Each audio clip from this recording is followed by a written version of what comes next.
Okay, Mr. Tom Moffat, how are you, my man? I'm good, Dean. How are you? Yeah, I'm well, mate. I'm well, and are you okay there? You got Yeah, that I just all? on my screen. There we go. You Just got? before we start, mate, I just want to just say thanks for inviting me, mate, to be a part of your podcast, mate. I can't say that my story's going to be as enthralling as John Killick's or Russell Mansell's, but it's my life as I've lived it thus far. So we'll see how we go, eh? Well, mate, you're right. It is your life, and your life is as important as their lives and my lives. We've all got a story, and you've certainly got an interesting story going back to when you were 2 years of age, Tom, and the welfare got you, mate, and you had to go into care. What what Yeah. what age was you, Tom, when you realised that you was in care and you wasn't with your biological parents? Yeah, I was about five. I remember I was about five because I just started going to kindergarten. So that's the earliest memory that I can remember me adopted parents telling me, because by that stage I'd been adopted. So I can remember them telling me that they weren't me biological parents. So yeah, I was around about the age of five. And what can you remember about kindergarten, if you can remember anything? Mate, I'll tell you a funny story. I remember my first day as kindergarten because we were in the classroom, mate, playing with plasticine, and I made a plasticine dinosaur, and the kid sitting next to me. And actually, this is rather curious because it's the first show of my violence coming out in me, because the kid next to me, and I won't name his name because I don't want to, but he grabbed me dinosaur and screwed it up, and I punched him in the face. And that was my first ever show of violence, because the backstory to that is that I had, from about the age of five, I can remember that was when my father, I'll call him my father, he was my adopted father, started beating me. And Yeah. so somewhere within the back of my mind, I must have just thought, well, this is how you deal with that sort of a scenario. So that was my first ever. But yeah, that's the one day and I couldn't tell you any more about it. I just remember that one day for that particular incident.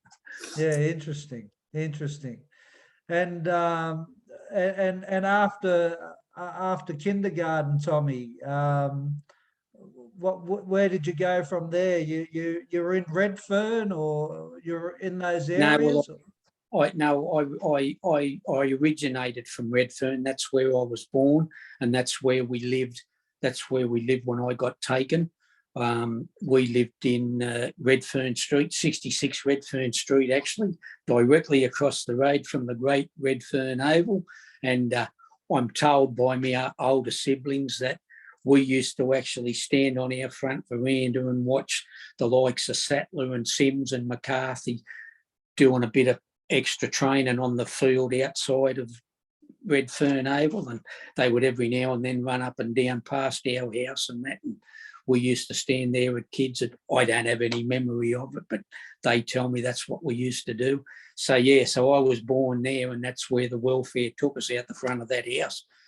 On the particular day, we were actually over in the park, across the park, playing. Yeah, And I was yeah, with three of my older brothers, and my younger brother John, he was asleep in his cot in the bed, in our bed, in the bedroom. But we were over at the park, and my older brother Wayne, he said, "Oh, come on, we better go home for lunch because it's getting lunchtime." And as we crossed the road, that's my father, Dada, as they used to call him. He come running out the front door and yelled out to us, and just yelled, "Run!" And of course, Wayne being the oldest, he knew what that was all about, because the welfare had been unfortunately involved with our family and my mother and my father for quite a lot of years. So he knew. So he took off and he ran up the side lane and ran up the back lane. And as he told me years later when we met, he hid in his little hidey hole. And then when the case was clear, he made it to our older sister's place, who was living in Alice Street, Alice Street, Newtown at the time. Okay.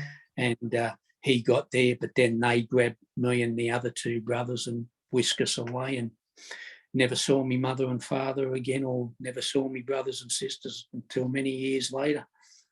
Do you know why, Tom, the welfare wanted you from your mum and dad? Yeah, well, what had happened was that we were actually, the house where we were living, Redfern Street, was, as you would probably remember, back in them days, the owners of those terrace houses, they used to rent the rooms out. Okay. Well, my grandma Mimi, who was my dad's grandmother, it was my dad's mother, sorry, she was living in one of these rooms with her then husband, and my mum and dad had got evicted from where they were living because dad had had an accident and lost his job, and he couldn't work, and so couldn't pay the rent. So dad just packed us up. There was dad, mum and 5 kids, and packed us up and took us to Mimi's. Well, the owner of the house didn't like the fact that there was now, 8 people or whatever the count is living in this one little bedroom, and so he complained to me grandma Mimi and said, they've got to go or I'm going to kick yous out. So dad has said, all right then, and apparently he did take us out, and so the story goes, we slept in the back of a friend's Pantech truck or something for a few nights, and then dad had just said, no, this is bullshit, this is not right. And so he took us back to grandma Mimi's, and the landlord was the one that actually rang the welfare and said, I've got all this family and these kids living in this thing, and that's what happened. And so then, yeah, as I said, because dad and mum had been, look, sorry, my phone's going. Oh, yeah, all right. But because me mum and me dad had been involved with the welfare, because they had other families before I came along, and siblings come along. So put it this way, the Moffats were very well known to the Department of Community Services, unfortunately, for me and my siblings.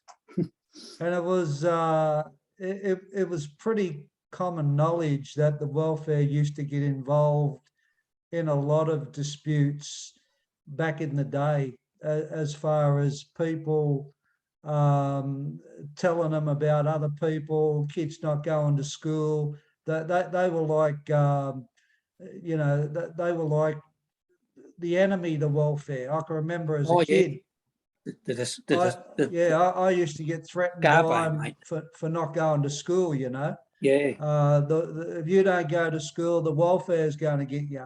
So they didn't have a good reputation. So okay. So you ended up. Mate, unfortunately, they still don't. But not a lot's changed. I mean, it's gotten better, but there are still a lot of cases where they're quick to run in and grab the kids. And most definitely.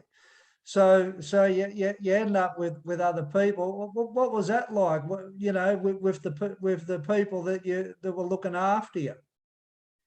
Well, mate, look, me mum, she was I'll refer to them as me mum and me dad, so that we don't get confused if I'm talking about me biological parents. So I'll call me dad Mike, and I'll call me mum Carol, and I'll call me adopted brother Greg. And for those astute people watching this, there's a joke in that which they might get. If you think about it, you might get it. But me mum, lovely lady, I couldn't have asked for a better mother. Still is today. She's still alive. She's 90. She's 90 something, and she lives with my adopted brother. We don't have much to do with one another, me and my brother, that is. But she was a lovely lady. Me adopted brother, we got along, but we didn't have that brotherly connection that blood brothers would have. So, as I said, we played together, we got along, but we were never close, still aren't to this day. In fact, if you were to ask him, he'd tell you he doesn't have a brother, which is sort of understandable. Sure. My father, well, the only thing I can say is he was a right bastard. As I said, I can remember from the age of 5 the beating started, and you know, I have no doubts doing in my mind that I was a little shit of a kid and I was a little arsehole of a kid, but there's punishment and there's punishment, and his punishment, he used to belt me like he was in a barroom brawl or he was in a back street lane street fight. And I was only a little skinny run of a kid, and he was like 6 foot tall and built like a brick shit house because he was a wharfie. So he was strong as, and you know, like, and he would just go off at the drop of a hat. But the funny part about that is that he treated Greg completely different. Interesting. I only ever once ever seen him hit him, if you want to call it a hit, and we might get into that story later on if we've got time. But he just treated us chalk and cheese, and he would go off at the slightest little, and it was almost like, to me, in my mind back in them days, it was almost like he was waiting for me to do something wrong so that he could just end me. And just to give you an example, one day I was helping him. He was building an inbuilt wardrobe, and he asked me to go down to the back shed and get a 3-inch nail. Well, mate, let me tell you, I wouldn't have been able to tell the difference between a 3-inch nail and a 10-foot nail. So I just took my best shot and grabbed the one that I thought was the 3-incher, took it into him. I knew as soon as I handed it to him that I'd made the wrong choice and I'd got the wrong nail, because he used to always get this look in his eye and this look on his face. And I just remember thinking, here we go, I'm going to cop it here. And that's exactly what he did. He just looked at the nail, looked at me and said, is this a fucking 3-inch nail? Threw it at me, and then bang, it's on, and he's punching me all through the house. That's the bloke he was. And that abuse, you think that contributed to you becoming hard, getting in trouble? Like Sydney is a tough place, you know, like these areas that you mentioned, they weren't for the faint-hearted around those streets, you know, irrespectively of what happened. It was a tough environment.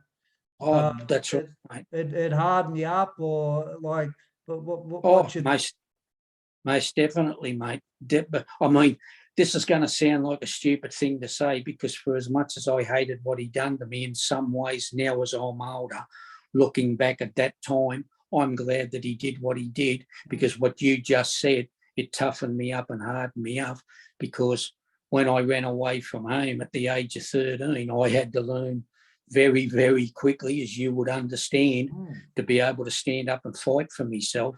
And one of the best things about that being on the streets and having been belted by my father was the fact that I would always look at other men and think, well, what the fuck are you going to do to me that my father hasn't already done? Go for your life. Give it your best shot, Jim. Yeah. Let's see what the result is. So in one way, I hate what he done to me. In another way, I'm sort of glad, because it enabled me to be here talking to you today, because otherwise we all know what happened. You know, places like the Cross and them players you said, they were mean streets. They weren't for the faint-hearted. It was dog eat dog. It was a jungle, and if you couldn't handle yourself, sorry to say, but you're in a lot of strife. 100%. So when did you first get into trouble, Tom? Like, how old was you, mate? 13. As I said, I'd run away. I gotten to the point where at the age of 13, I couldn't cop the beatings anymore. I was in such a depressed state. I didn't know at the time that it was depression. I don't think that word was ever used back then. I just always thought I was a sad little kid. But at 13, I just exploded. But the backstory to me running away was that I copped this particular beating this night for something that I didn't do. My brother done it, but he wouldn't own up to it. And that night I got into a state of mind where I decided that I was going to kill my father, and I actually attempted to stab him. that didn't work because my mother woke up during the attempt. I had the knife above my head, ready to plunge it into his chest, and be it for the grace of God or whatever, my mother woke up, and that stirred me father, and then I shit myself and I ran out of the room and put the knife away and jumped back into bed as quick as I could. So that failed. And so 2 weeks later, I thought, well, I can't fucking kill him, so I'll kill myself. So I attempted to hang myself. Obviously, that didn't work. And then that was when I thought, well, I'm not trying that again. That hurt. And I don't mind, and I don't mean to make light or joke of commit to suicide, but the way my neck was burning from the rope, mate, freaking, well, the rope snapped. That's what happened when I jumped off the toilet seat. The rope snapped, and I must have knocked myself out because I woke up and I was still alive in the fucking back shed. So after that failed, I thought, well, I've had enough of this. And so that's when I said, fuck it. So I got up that Monday morning, pulled all my school books out of my bag, put a couple of clothes in, grabbed me Swiss Army pocket knife and kissed me mother goodbye. She thought I was going to school. I got on the bus. I got off the bus about 3 stops later, then got off a bus, went into the city and went to the cross, and whilst in the cross, I met up with a bloke who was a bit older than me. He was about 18, and he took me under his wing, and he taught me how to be a pickpocket. Okay. And that's how I got my nickname, the Dodger, after the Dodger from the movie Oliver. And that's how I survived and I was on the streets that time for about 4 months. And that was my first connection with the police. I got nabbed pinching a bloke's wallet, and but I was lucky because I never got sent to a boys' home. I don't even remember actually going to court over it, to be quite honest with you, because they got the wallet back, obviously. But I obviously must have gone to the children's court or whatever. But then I got sent back to my parents' place and had to go back there. And then I stuck that out till I was 16, and then I just said, no, I fucking had this, and I walked out again. But I told them this time, I said, I'm leaving, and I walked out, and they never saw me again for many, many years. So and then, what year? What year was that, Tom? Oh, gee, hang on, mate. I'm not real good at maths. We're talking around about 73, 74, 75, the mid 70s. And what was King's Cross like? Oh, well, the thing about it for me is that for me it was a whole new world, because the upbringing that I had up until then, I wasn't like the other kids. We weren't allowed to go out in the street and play football and cricket with the other kids. My playground was my backyard or my front yard if I couldn't find something to do. So you can imagine I was virtually a prisoner in my own home to an extent, which probably explains why going to jail wasn't no big deal for me, because I've virtually been in jail. But going out into the wide world, and especially at that age, 13, it was just a whole new world. But there were so many things going on that I knew nothing about, because I was so naive, which you can understand being locked up. So, and you quickly learnt, you could see who the seedy people were, and you could always pick a truant. Or for those who don't know what a truant is, as you spoke about before, someone who decided they'd rather walk the streets, walkers and turners, as opposed to go to school, as you well know. Yeah. You could always pick the ladies of the night. You could for some reason you could pick the criminals, and just the way that they acted and the way they talked. But look, I'm not going to lie, it was a scary place for a kid of 13 years old, because I'd known no better. But as I said, the one thing that I had in my favour, as opposed to a lot of the other young kids of my age, was that, as I said, because I'd been getting flogged by my father, it didn't bother me. If someone wanted to have a go, well, as I said, let's have a go. I've got me trusty Swiss Army knife here. We'll see how you get on. Yeah. So it was exciting also, as you say, the big lights, different world, different people. Your perception started defining what was who, what was who, and from there, so you went back home, and when was your first pinch? When did you end up in jail? How old was you? 18. Mate, I honestly can say I was probably the luckiest young juvenile thief that ever lived, because Yeah, I never seen the inside of a boy's home. yeah, But I consider myself to, and I don't want to, ring my own belly, but I considered myself to be a pretty good crook, yeah, because I only ever got caught 3 times as a juvenile, and all 3 times I got sent back home. So I thought, well, I have been lucky, because when you hear the stories of the other poor bastards that went to places like Tamworth and all them joints, I now realise how bloody lucky I am. So, me first introduction to the big house, mate, it was actually 3 days after me 18th birthday. Me and another bloke knocked off a car, as we all did, as you'd well know, mate. Although I wasn't as smart as some, I didn't go for Porsches or Mercedes or BMWs. I just went for the old HRE Holds because they were easy to start. they still went all right. Yeah. You could, if you knew where you would go, and you could outrun the coppers every now and again. I shouldn't make light of it, but anyway. But yeah, so that was my first pinch. We knocked off a car. We were actually going to Queensland. We got pulled up at Kempsey, and he was younger than me. So when we went to court, he got a 2-year good behaviour bond. I won't name him, and I got 12 months. But the funny part about it is that when I was down in the police cells waiting at front court, there were a few knockabout blokes, and I could tell that they'd been in and out of the joint before. And I remember one of them. I can't to this day remember. I can see him, but I couldn't tell you his name if he held a gun to me head. But I remember he said to me, he said, "Oh, what are you up for, mate?" And I said, "Knocked off a car."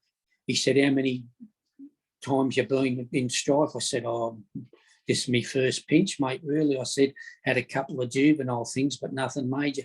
He said, "Mate, you're fucking sweet." He said, "You'll get a good behaviour bond, or you'll get a suspended sentence." I wish he'd have been fucking right, because I didn't. I got up there, and the old judge said, "Well, you're 18. You've led that other bloke astray. Bang, 12 months. I freaking near fell over. I thought, are you kidding me? I went back down to the cell and I said, "Mate, I hate to tell you, but you're wrong." Straight off to Maitland jail, mate, then. So straight up, you didn't go via the bay, or? No, because we got pinched in Kempsey. So I went from the cells in Kempsey, and they just took me straight to, and as you would probably know, back then Maitland jail was probably one of, if not the toughest jail at the time, because there was a lot of hardened crims in the joint at the time. And I'm not gonna sit here and lie, Dean, for as much as I knew that I could sort of handle myself, I was absolutely shitting myself, man, when I got, and I can still remember the night, because for some reason, and it must have been because they had a lot of pickups, but I can still remember that night as if it was last night. It was a stormy, rainy night, and the thunder and the lightning. It was like a scene out of a freaking Dracula film. That's how I remembered it in my mind. Because when we got into the back of the bus, and the lightning would flash, and you'd see the tower there, and it put the shivers up me, put it that way. And can you remember what was going through your head? Oh yeah. That first, what was you thinking about the next day in there, or was you going to be okay? Was you thinking about, could you be sexually assaulted in there? Could you be bashed, attacked? Yeah, most definitely. Well, as you know, mate, you're being out on the streets, and being street smart and streetwise, you always heard the stories. You never quite knew if they were true or not.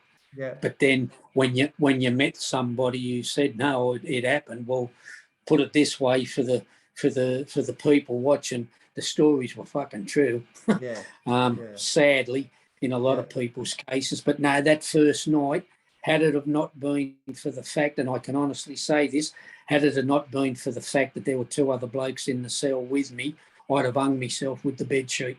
Yep. That's how scared I was. Yeah. And and to me now it seems strange because, as I said, I was never afraid. There was only one man in my life I was ever afraid of, and that was my father. Any other person, it didn't bother me. I didn't care how big they were, how tough they were, how strong they were.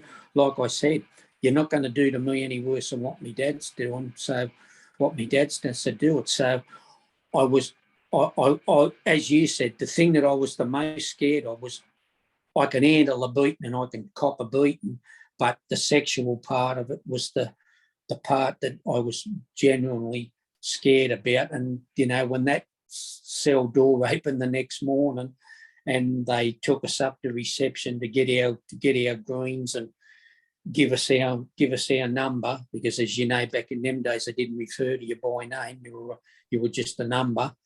I was dead set shitting myself, and I got put in C wing. And back in them days, C wing used to be for young offenders and first timers, and it years later became the protection wing, and that. But back in them days, it was for the young offenders and the short termers and that.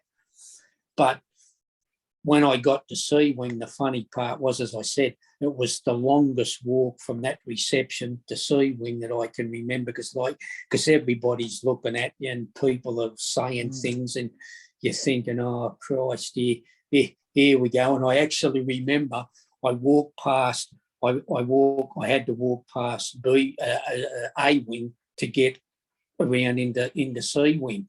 And there was a transvestite sitting in the yard.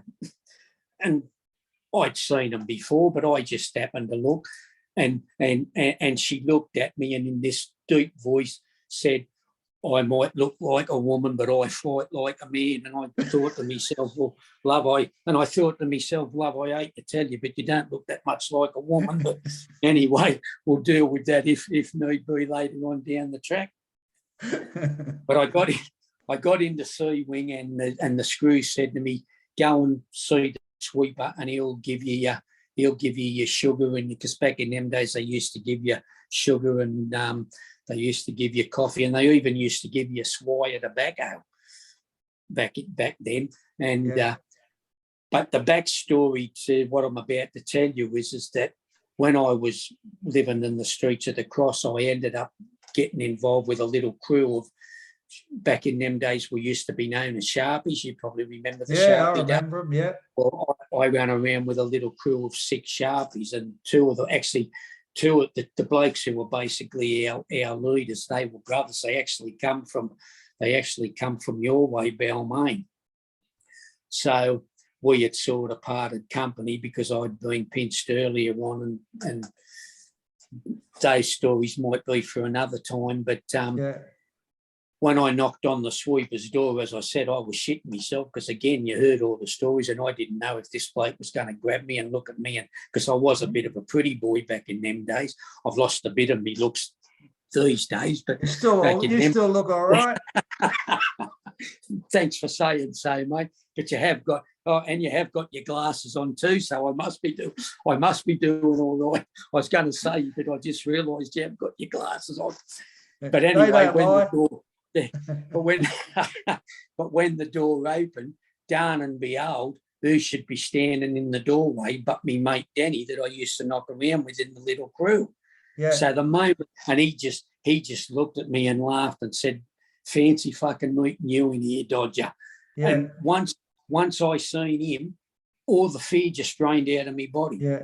Because I knew then, because he was relatively well known, he's going to introduce me to the people that need to be introduced to, and he's going to, as you know, in jail, when you've got people vouching for you, it goes a long way. 100%. So, so people, and just to give you an example, one of the first people he introduced me to was Darcy Dugan. Yeah. Now, Darcy took a liking to me, and I don't mean in that way. I mean, he just, for whatever reason, he just took a liking to me and he took me under my wing. And I found out years later that Darcy was actually friends with my biological father. They knew one another on the outside. But of course, I didn't know that at the time, and Darcy didn't know because I wasn't in jail under me biological name at that stage. So so Darcy was one of the first people that I met, and he took me under his wing. And so when you've got a bloke like Darcy vouching for you, that went a long way. And then later on you had blokes like Ray Denning, and I mean, even though these days poor old Ray's regarded as a dog, but I'll always have fond memories of the bloke. Yeah. He did me a few good turns in jail, so I refuse to say a bad word about him, but I understand why people do these days. But you had blokes like Denning, you had blokes like Jockey Smith, Tommy Domican at the time, Billy Monday, Arthur Loveday, and when you've got them sort of people acknowledging that, you're an all right upstart fella, it goes a hell of a long way to making time in jail. As you know yourself, mate, it made it a hell of a lot easier. Most definitely.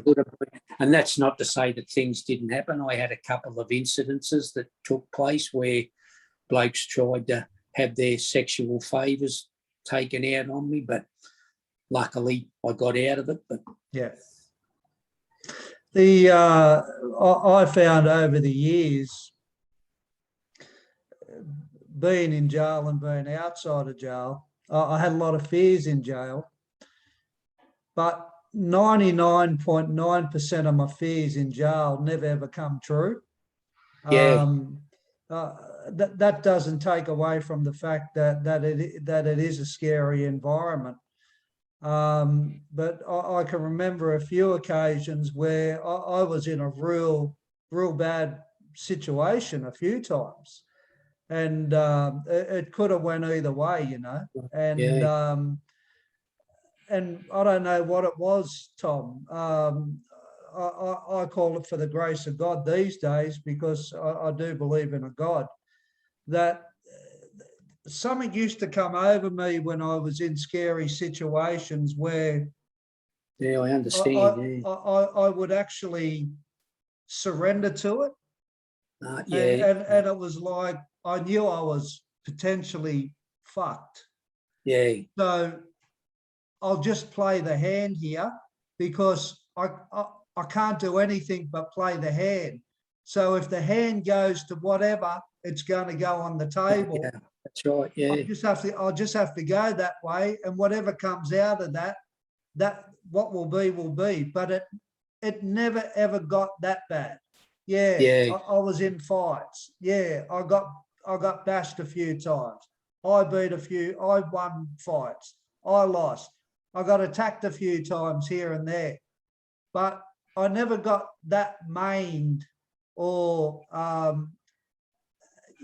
physically. And I'm thinking of sexual abuse.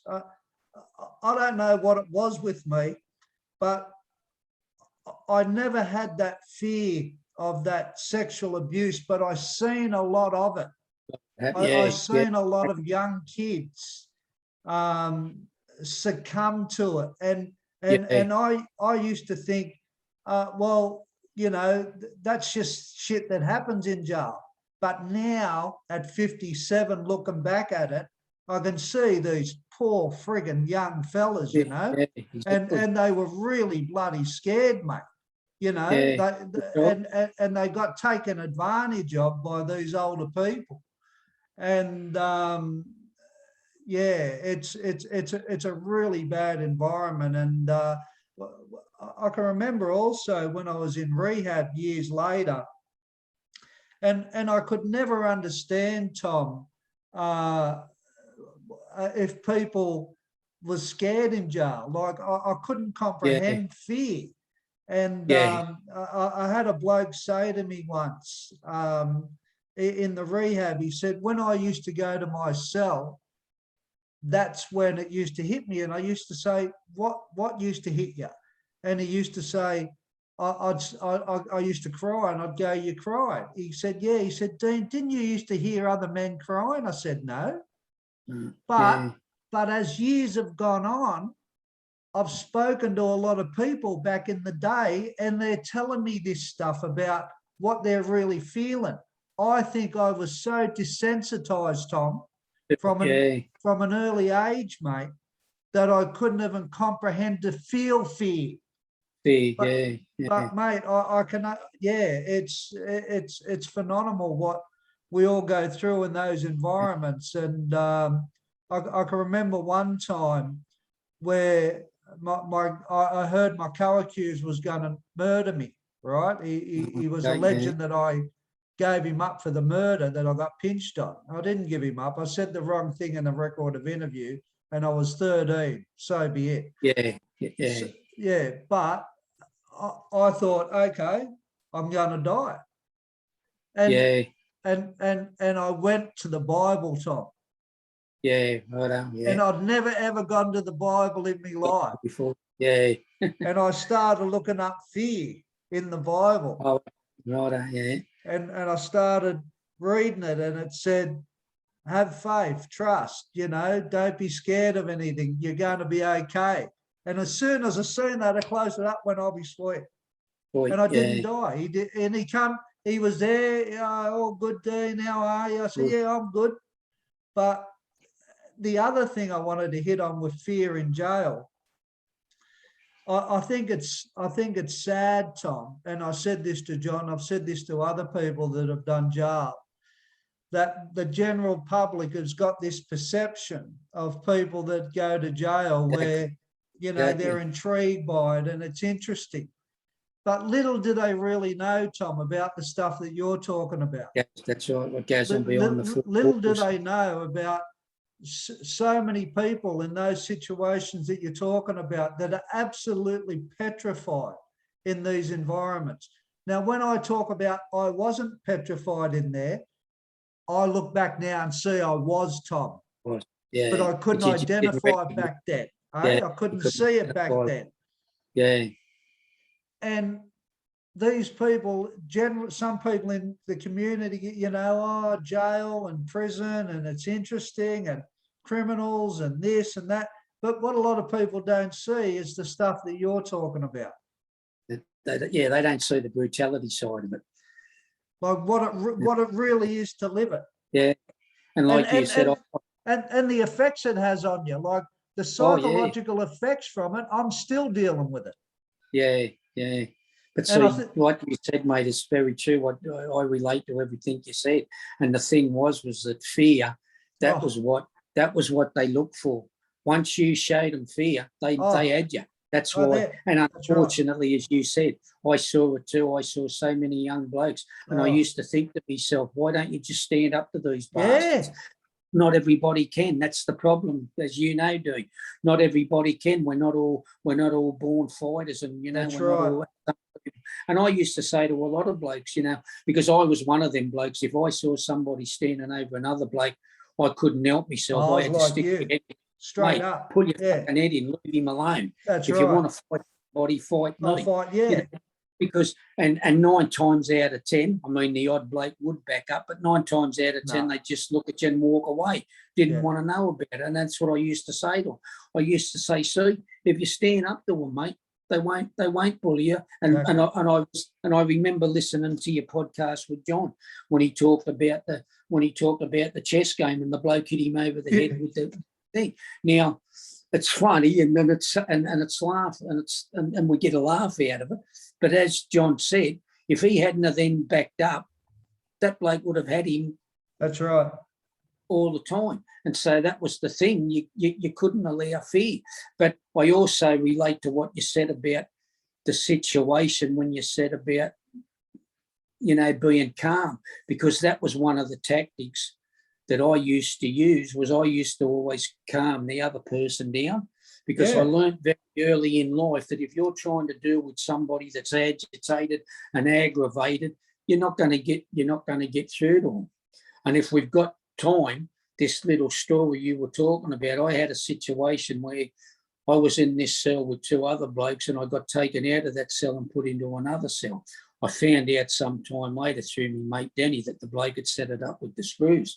So I was in this bloke's cell, and for the first couple of days and nights, he was making suggestions and gestures, and I knew what he was talking about. He wanted me, and I just sort of ignored him and laughed it off and made jokeable comments about it. But then this one night, we got locked up and in the cell, and I was on the top bunk, and he had obviously just decided that enough was enough, and he just straight out bluntly just said to me, mate, I'm having you the fucking night, and that's it. Now get down off the fucking bunk, or I'll fucking pull you off the bunk.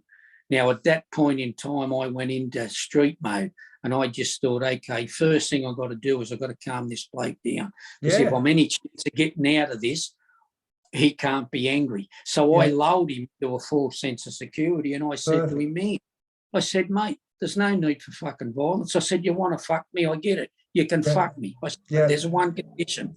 I said, I got one condition. I said, I pull you off first because I'm not letting you come inside my ass. He was as happy as a pig in shit, mate. He thought all his Christmases had come at once. So I jumped down off my top bunk, and I sat on his bunk on the side. I said, well, come on, let's get this done with. He pulled down his pants. I put my hand up under his balls, and I fondled his balls. And then, mate, it was like I had him in a vice grip, and I squeezed him that hard. Mate, he fucking howled. You ever heard a wolf howl? You ain't heard nothing. And I wasn't letting go, and I had him in my hand, and then I got this hand, and mate, he was in all sorts. And I just kept squeezing and squeezing and squeezing. And when I knew I had him to the point where he was in so much pain that he couldn't do anything, I let him go, and I leant back into the bed, and I used my foot, and I kicked him. And because his pants were down around his knees and his ankles, well, he fell straight over. And then I just jumped on top of him and just basically punched the fuck right out of him. And then I went and kicked the fucking cell door as hard as I could, hoping he weren't going to get up. So I had to fight him again. And I said to the screw, either fucking he gets put out of this cell or I get put out of this cell, because if you leave me in here, I'm going to kill the cunt. Or I shouldn't have said the word. So you're all right. I'm going to kill him. And the screw looked at me, and the screw looked at him. His freaking balls are as red as Rudolph's nose, and he's got blood all over his face. And the screw said, get your gear, you're going back to your old cell. And I never had any more trouble, because there again's another thing. As you know, the jail telegraph, the word got around the prison. The next day I had freaking blokes saying to me, good on you, young fella, that's the way, mate. Don't fucking let the bastards put it over you. And it was, and from that day forth, I never ever had another problem again, because they knew that I'm not going to succumb to it. And that attitude that you developed to survive, Tom, like, did you have a problem with that survival mode in normality? Did you, when you come up against people that weren't going to take advantage of you, or didn't want stuff from you, or weren't going to hurt you, or did you struggle with that kind of survival with normal people, trusting people, able to get on with normal people who not in those environments, and live in that way? Was you skeptical with other people? Yeah, definitely, mate. Never trusted anybody in my life. That was my number one rule, T&O, trust no one. But that's the survival, mate. That's what I was taught. And a story for another day, but going back to when I was 13 on the streets, I had an incident with a pedophile. And, but that night I learned that was when I learned the first lesson, trust nobody, because I just took this bloke. Nothing major happened. I mean, as I said, it's a story for another day maybe, but that night, that's when I learned I can't trust, because I thought this bloke was just a friendly old man who was trying to help me out, and with my naivety. So, yeah, I learnt very quickly. And so when I got, as you say, got back into some form of normality, yeah, I trusted, and I still have issues with people. But one of the things that I have learnt, and you're probably the same, and I learned it from a very early age, trust your gut. If your gut tells you there's something about this person that's not right, 9 times out of 10, your gut's right. So I had that. I was lucky, I suppose, in a sense, that because I had that gut feeling and I knew that I could rely on my gut, that I could tell if that person was trustworthy or if I could rely on that person. So I probably didn't have that big of an issue with it, because I was able to say to myself, oh yeah, he's all right. I can talk with him, or I can and the incident of that is that when I, as I said, when I met the older boy when I was 13, who was 18, that was the same night that the pedophile had his go at me. And I had stupidly gone back to this bloke's house because he offered me a fee. And as you know, when you're fucking on the streets and you're hungry, you're not knocking back a fee. If someone says, mate, come on, I'll give you a fee. And so I stupidly went back to his house. But after what happened and I got out, that was when I ran into the 18-year-old Troy that I met, who I'd seen around. But the funny part of that was that he said to me that night, well, he was squatting in a house at Woolloomooloo. And he said to me, well, mate, look, if you want, you can come and, because he asked me, where you been sleeping and that. And I said, oh, mate, wherever I can find a dry, warm spot. And he said, well, mate, if you want to come and stay in the squat that I'm squatting in, you're more than welcome to. And I think that was the first time that my gut instinct kicked in, because after what had just happened, and I just followed a bloke to his house and he tried to molest me, and now I'm going to go to this bloke's, who I don't know, from a bar of soap, but my gut just told me this bloke's all right, he'll look after you. And I can honestly say that Troy treated me like I was his little brother. And that was the relationship. And had it not been for him, things might have been very different for me back at that early stage when I was only 13, because he taught me the tricks of the trade. And as I said, he was the one that taught me the trade of pickpocket, and that helped me out back then. So, trust issues. I'm a lot better now than what I used to be, but there were still people that, I sort of stand back from. So what happened when you got out? Did you turn it? Did you go back to jail? Did you go back on the street running around with that guy Troy and stuff, or did you? What happened? What happened after that? No, straight back on the streets, mate. And see, that's the stupidity of prison, isn't it? When you really think about it. When they arrested me that first time, they knew I was homeless. I told them. Yeah. I'm homeless. I'm living on the streets. I've been living on the streets. So on the day they released me, where am I going? So you go back to jail again?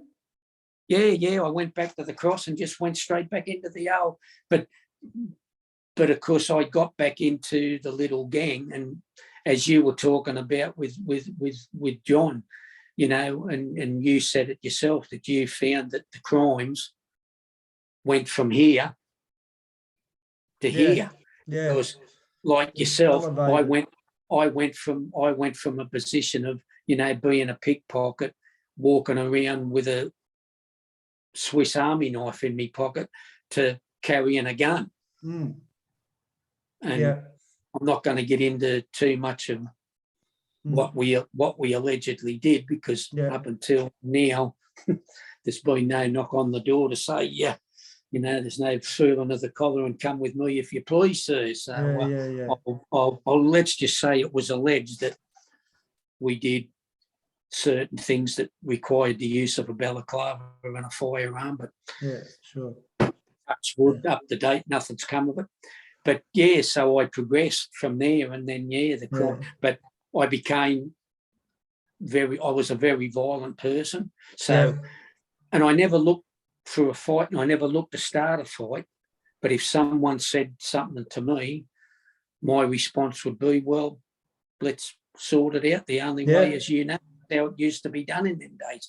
Come on, get around the back lane and we'll sort it out. So the violence was, as I said, well, I'd only been out of, getting back to your question, when they released me from the 12-month sentence that I did, I got out, and I ran into a bloke in the park across from Eddie Avenue. What's that park called? I can never know the name of it. You walk, where Eddie Avenue at Central Station there? I know Central. Yeah, you cross over Eddie Avenue and I can't think of the park, but anyway, I was heading down to Chinatown and he was coming up, but we'd had a bit of an incident prior, and he. I know the park you're talking about. Yeah, you know the park. Yeah, I can't think of the name. It's right across from Eddie, from the station. I know it. When you cross over Eddie I Avenue. know it. I don't know the name. The people I can never remember. People go there at lunchtime and have their lunch and that there. Yeah. But I was walking through there, and this bloke that I knew, and he seen me, and he said to me, "Oh, good day, Dodger. I haven't seen you for a long time." And as I said, we'd had a bit of a back history, so I put my hand out and shook his hand and headbutted him and punched the shit out of him.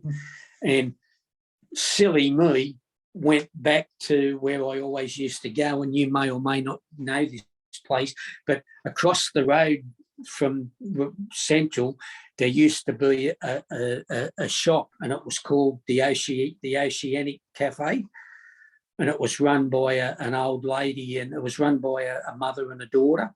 Right. They used to do a lot for the homeless. Some people used to call it the hole in the wall. We used to call it Mars because the old lady. Well, I used to go in there every Thursday night for fish and chips, and me being stupid, I just belted this bloke, and following Thursday night, I went in there for me regular fish and chips. Who should walk in? The coppers, because he told them that's where they could find me. So I was stupid to myself that occasion. So I got 6 months for that and got thrown back to Maitland. But again, that vicious circle, the same thing. They knew I'm homeless. They've picked me up off the streets. They let me out. Where am I going to go? Straight back to the cross. And the same thing, same happened. So back then, like what was you thinking? Was it like this? Did you think no better, or this was going to be my life? Who cares? I'm in the nick. I'm back again. Like, could you see any way out of it? Did you have any point of reference to look beyond where you was, or it was how it was? No, exactly, mate. It was how it was. I had no, going back to jail was here we go again. And I got the mentality that, I'm off on a work on holiday, because I always used to make sure that I got a job in the prison. I couldn't stand sitting around the yard reading all day. So every prison I went to, and I went to nearly all of them, I always put my hand up and said, yeah, I'll take, even if it's scrubbing shit houses, I don't care. It gets me out of that fucking yard. The day. So that's how I used to. And like when I got out to Emu Plains, wasn't that the be all and end all of going to jail? That was a working holiday. Like the country club out there, got the swimming pool. I honestly, well, actually, funnily enough, when I got out there, the swimming pool had been done away with. They'd what's his name in it, and it was just an oval. But what year did you get there? Oh, mate, now you're asking me to think back. That would have been, well, I was married then with kids, so that would have been the mid to late 80s probably. Yeah, I was there. Even when I got married, that I still continued on with me disruptive life, as I call it. But as I say, getting back to your original question, yeah, to me it was just by the by, this is it. I mean, I realise now how lucky I really was. I thought at the time I had a bastard and a shit of a life. But when you listen to stories like Russell Mansell's, you soon fucking realise how lucky I was. And I do to this day sometimes feel guilty that I even whinged and bitched about the life, because I only said it to John just recently in a comment. I would happily get stood up beside that wall and get punched in the face every day of the week from now until the day I die, as to have had to have gone through things like Paul Russell, and I shouldn't call him Paul Russell because he's come out the other end, but blokes like that. And it wasn't just happening, as we all know now, it wasn't just happening in these boys' homes and that. This was all going on in the very same orphanages that I and my brothers and my siblings have been in. Yeah, exactly. So these days, mate, I consider myself, I mean, as I said, back then in the time of the situation, I thought, what a shit of a life this is, being flogged by me. But, mate, I'm one of the lucky ones.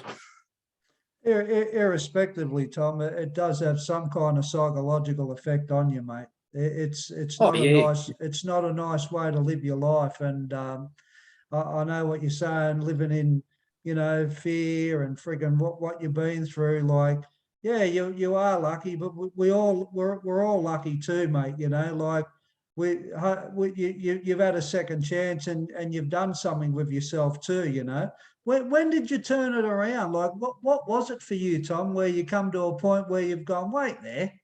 Like, was it luck of the draw? Did you end up with a job? Did the cards fall in the right place? Or did you come to a point where you went, nah, I can get out of here. I can break this. Two things. I did get to that point where I looked around. I can remember it quite well. It was Oberon Prison. Gotcha. I had a visit from the wife that weekend. She came out and I could tell straight away, as soon as she sat down in front of me, hello, something, I thought I was getting the Dear John letter. She just looked at me and she said, enough's a fucking enough. Yeah. This is your last time. Yep. She said, this is your last time. If you're going to keep going on with the life you're leading, don't bother coming home. That Monday morning, I can remember I got up, because I don't know if you know the way that Oberon is, but most of the people that go to Oberon, they work out in the forestry. But I was lucky enough to be one of what they would call in the other jails a sweeper, and I was the unit head, so I got to stay in the unit, and I had to do the cleaning and do all the cooking and through all because you were in these units, so just like a 8-bedroom house, and so you shared them, oh mate, it was like being in a motel, really. You had the lounge room, proper kitchen facilities. Like they're giving people like me who have stabbed people a freaking carving knife to fucking cut potatoes, and I thought this can't be real, but that's where I was, and I remember I had a shave and I looked in the mirror, and I honestly just looked in the mirror and I pointed like that at the mirror and I said, you're the fucking reason that I'm in all this shit. Don't give me none of this shit about, the coppers are arseholes and the judge a prick and my solicitor doesn't know his head from his fucking ass and, the court system's fucked. No, I'm the one that's fucked. You're the problem. And from that day, I've always said, if you want to know where the problem comes from, go and stand in front of the mirror. It'll be looking back at you. So that, as I said, that day I'm sitting out the front, I've done all my work and I'm sitting sunning myself, and I did. It just went off in my head. I remembered what the missus said, and I just sat there and I looked around and I thought, and it was a beautiful sunny day, and out there at Oberon, if you've ever been out there, when it's a hot day, it's a hot day. When it's a fucking cold day, it's a free, there's no in between. But it was one of them hot sunny days, and I'm just sitting there thinking, I could be down the fucking beach now, fucking having a swim. I could be with my wife and kids, having a picnic. Yeah. And I did, and I just looked around and I said, nah, fuck it, this is my last time. But the funny part of that story is that I went into my bedroom that night and I wrote a letter to my wife and I said, look, I know that I'm going to get emotional here, sorry. No, you're right, mate. All good. You're good. I I wrote her the letter and I said, look, I know I've been an arsehole of a husband and I haven't been much of a father, but I'm going to honestly do my best to turn my life around and change. But what I did was, you've probably heard the song "Tie a Yellow Ribbon Round the Old Oak Tree." Yeah. I wrote her the letter and I wrote out the words to that song and I said, look, I'm getting released I only had about a month to go. I said, I'm getting released on this date. Luckily enough, a mate of mine was getting released on the same day, so he offered me a lift home because his brother was coming to pick him up, so I didn't have to get the train. So I said to her, I'm getting a lift home. When I drive up near the thing, if you still honestly want me to come home and you want to see if we can sort it out, tie a ribbon around the tree, and if I get there and there's no ribbon, I'll just tell them to drive on and you get on with your life and have a good life. And, I hope the kids grow up to be good kids and I'll go about my way. Well, you wouldn't want to know. Well, we were living in a block of units at the time. So when I gets up near the flats and I looks at the tree, there's 20-something ribbons on the tree, all the neighbours, because she told the neighbours that I'm coming home, all the neighbours. Mate, it was the best fucking sight, mate, I've ever seen beautiful. in my life. And I honestly did believe that it was going to be me last time in jail. Unfortunately, it turned out not to be, but that was only because I got pinched for something that I didn't do. Yeah. So technically, Oberon was my last lagging. And it's the funniest thing, and you'll understand this, as will John and Russell and many others.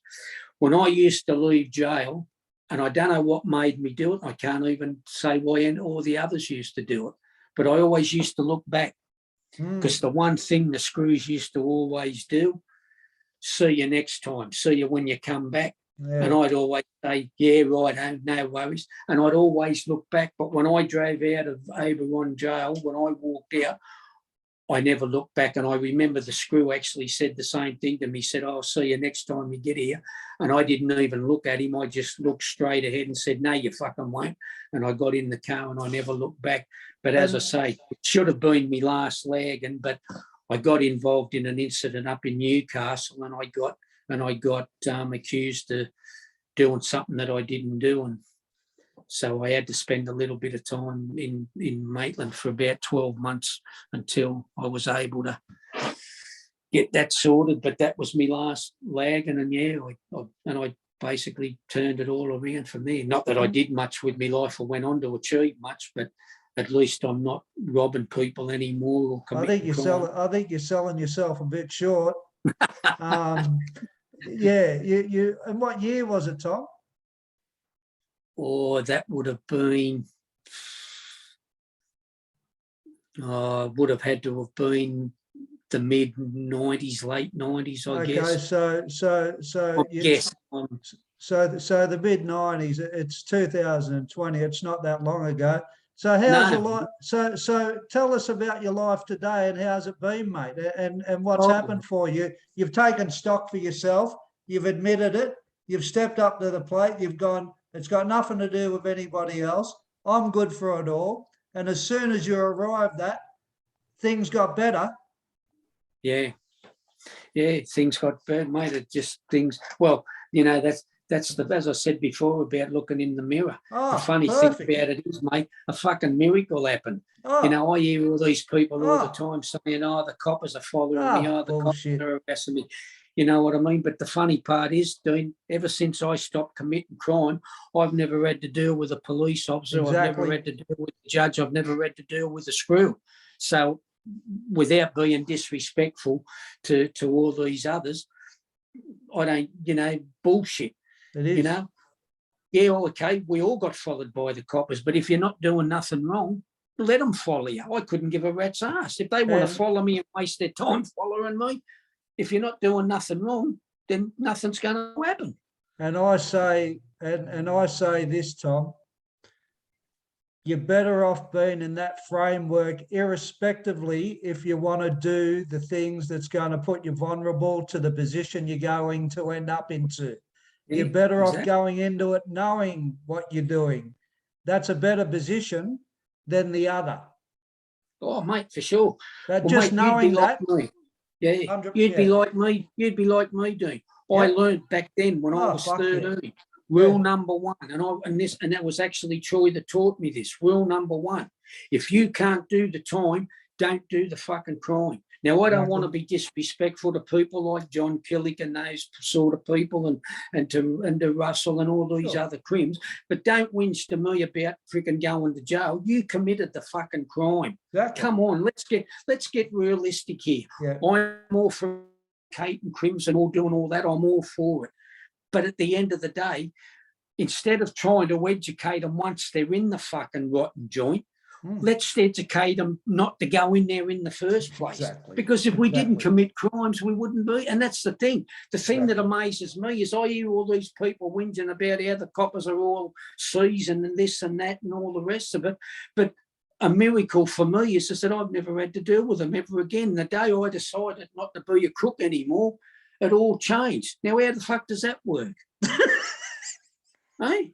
Now, maybe some of you blokes out there that are watching this who think that it's still fun and still, you know, you're a hero because you've been to jail. Yeah. Try changing and doing something else. And guess what? You might find that the coppers are no longer following you or harassing you because they know you're not up to any good anymore. Exactly. Guess what? You'll never have to stand in front of a judge again. Guess what? You'll never have to take a direction off a fucking another screw again. So I'm saying this, fine, educate them while they're in there. But I say educate them before they get in there. And I've got this radical plan. And it's going to raise a lot of eyebrows. But I give John and Russell and yourself and all these people who advocate for making prisons and having education. John put a thing up this morning. I don't know if you've seen it. Did you see the post he put up this morning about educating and teachers going into the prison? And he said it was 5 years ago. And he said, and his comment was, it was 5 years ago, nothing's happened. Now, here's my radical plan. I'm all for educating them while they're in prison. But here's my thing, and I know what I'm about to say is left field, and John's probably going to near fall off his chair, and Russell's gonna choke on his glass. That'll be right. That'll be sweet. But what would a prison be like if John Kelly, Russell Mansour, and Dean King were running it?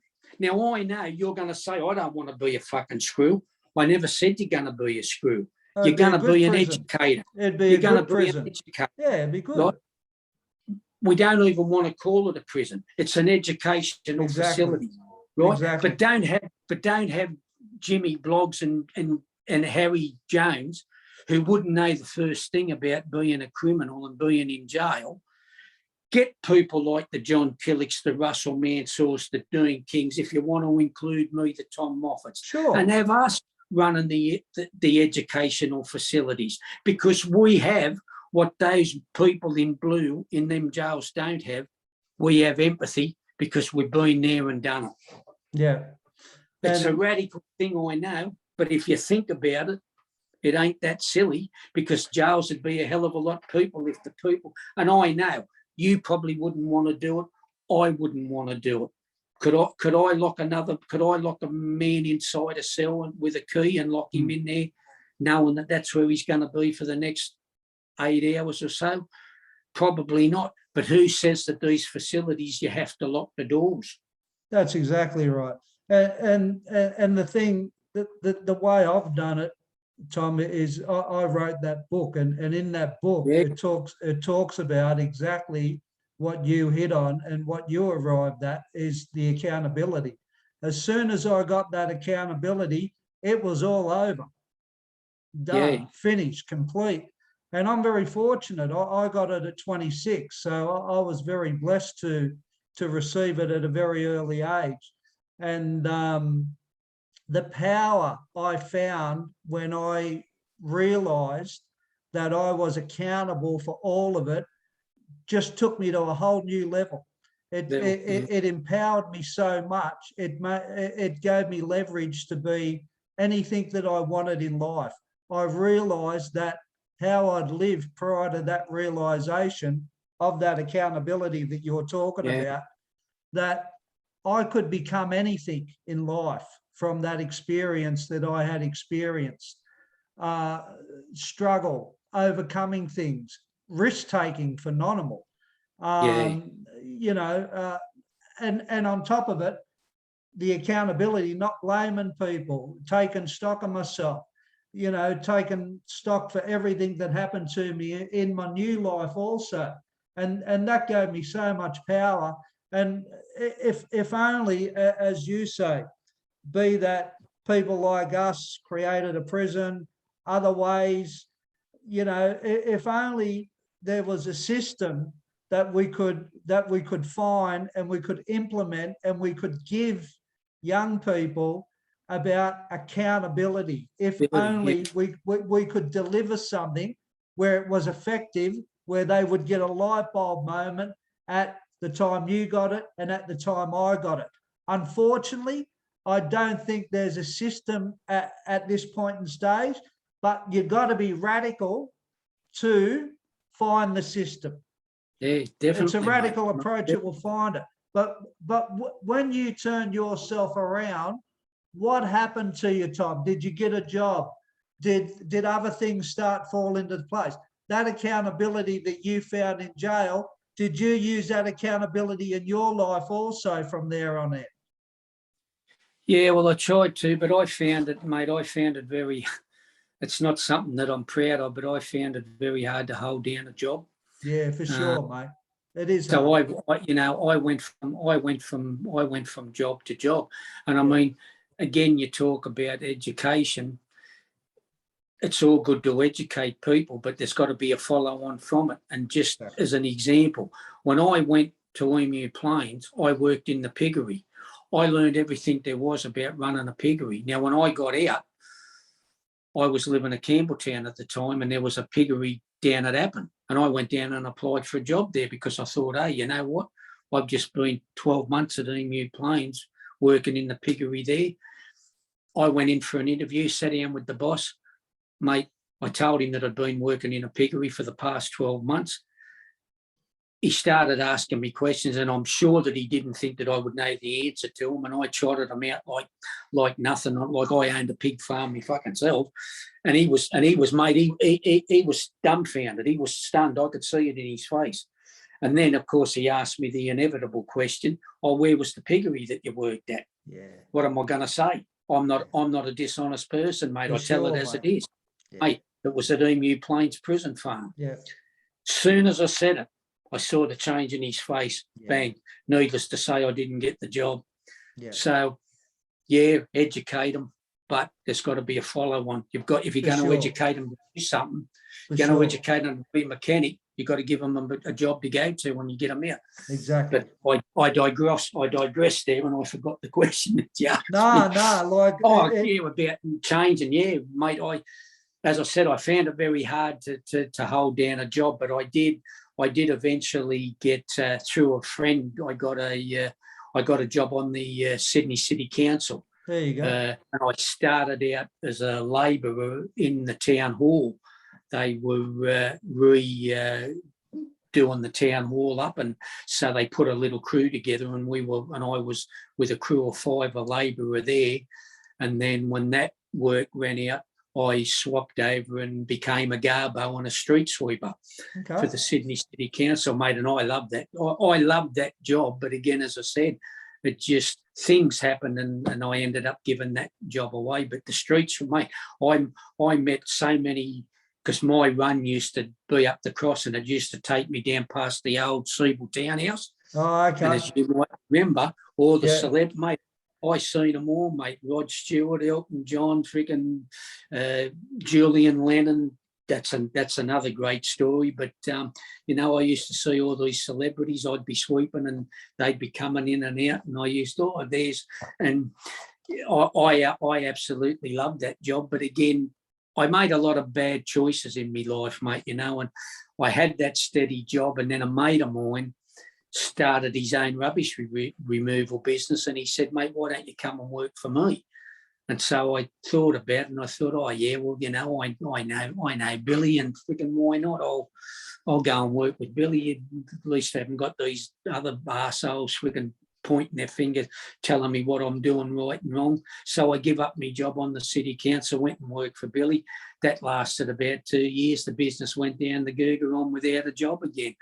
Yeah. So I basically, mate, went through life, you know, job to job, but even as, although there was one occasion when I did plan on doing a hold up on the local pub here where I live, and it would well, I was there at the door, mate. I had the mask on, I had the gun in hand, and I was gonna knock on the door, but I don't know if I should tell the story or not, but I'd been watching the joint, mate, and I learned everything there was to know about it. And I knew the manager. I mean, I'm married now with the kids and that, and I put me past behind, but we would struggle and so much. And I couldn't, as I said, I couldn't nail down a job. And I thought, well, I know how I can get some money. And it was a long weekend this weekend. And back in them days, they didn't bank like they do today. Yeah. You know, they would hold on to their takings, as you would know. They would hold on to their takings for days before they trot up to the bank with bank bag in hand. And if I'd have used my brains that particular time, I should have just done a snatch and grab. But I decided I was gonna hold up the pub for the money because it had been a long weekend, and I knew there was going to be a shitload of money there, and I knew the manager's routine to a T. And so, as I said, it was actually that very night reminded me of my first night in prison. It was a stormy, one of them real shit, stormy, rainy nights. But I thought, well, that's good because there'll be no fucking gigs around. There'll be no eyes about because they'll all be tucked up in bed or standing in front of their readers trying to keep warm. So as I got up to the door, and I was about to pound on the door to get the bloke to open up. And then, of course, you know the routine, the old gun sticks in the face and get inside. But I could hear voices coming from inside, and I couldn't quite work out if there were 2 or 3 other people in there with him. Now, I'd gone there for one specific purpose, and that was to hold him up and take his money. But I thought to myself, if I go ahead with this and there are 2 or 3 people there, and you'll understand this situation, what am I going to do if one of them decides to be a hero and tries to tackle me or tries to take the gun off me? You've only got one choice, and that's to shoot them. You're not going to let them. You're not going to let them take you down. You're looking at 10, 15 years for armed robbery. And that was the only thing that stopped me from doing it, because I don't have a problem. I'll run in with the gun and point it at your head and say, give me your fucking money. But I'm not going to shoot an innocent person, because it's the one thing that I was always against. I'm not going to hurt an innocent, even when I was a thief and a pickpocket. If I couldn't pick your wallet out of your pocket, I'm not going to knock you over the head and roll you like a lot of the other arseholes used to do. As you remember, in the days they used to call it rolling people. I could never bring myself to do that. I don't mind robbing money. I'll pinch your wallet every day of the week if I can get my hands on it. But I'm not going to punch you, hit you, shoot you to get it. So that was the only reason why I didn't end up doing that robbery. And I had thought about going back and getting me mates from the Sharpie gang that I used to run with and do it. And then I thought about the wife and the kids and what she'd said to me all those years. And so I didn't end up doing it. And then, as I said, I've just gone from job to job. And the last, about 10 years ago, the wife, she took ill and got sick. And then 3 years ago, she had a stroke. And so I've been her carer now, and I'm her. Okay. So things are, don't worry, mate. It's entered me mind a few times to pull the old gun out, and because it's not so good living on a pension times. But hey, at the end of the day, I've got a roof over my head. I've got a loving wife. I've got 3 beautiful kids. I've got 5 beautiful grandkids. Money. I've come to realise this, mate. money ain't everything in the world. It's not. You can have next to nothing but still be a rich man. That's right, And mate.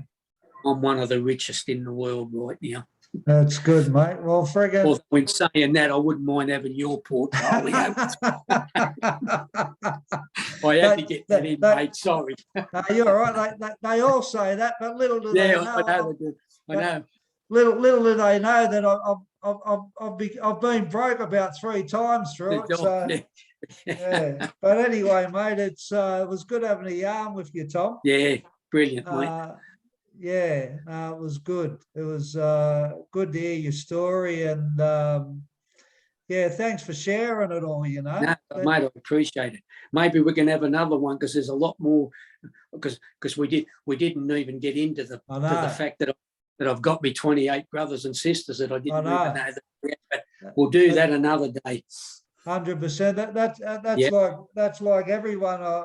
Well, not everyone. I've only really started having a yarn to people, but yeah, it's hard to get through everything. But but I think we've got through enough to to show your genuineness and your heart and your struggle and how you've turned things around and your honesty and your integrity and all that. So no, mate, I really appreciate it. Yeah, thanks, mate. It was good to have a yarn to you. As I said, I appreciate you inviting me on, mate. No, that's good. But yeah, mate, I live a very quiet and peaceful life these days, mate. Well, you deserve as I said, I'd still like to have your portfolio, but I'll put up with what I've got at the moment. Yeah. You can have all the headaches that goes with it too, mate. Yeah, no worries, buddy. Champion, mate. And I just want to say too, mate, before we go, that this is a good thing that you're doing, because as you said, it doesn't matter what the story is. Everybody's got a story to tell, and there's nothing better than hearing other people's stories and what they've gone through in life. And it doesn't have to be about having gone to jail and having done all these things. It can be just a normal everyday person's story, because everyone's got that story to tell. That's exactly right. Keep it going, mate. And I look forward to seeing some of the other podcasts that you're going to do in the future. All right, mate. Well, good having a yarn with you, and take care, right? You too, Dean. Thanks very much, mate. I appreciate it. Thanks, buddy. Good on you.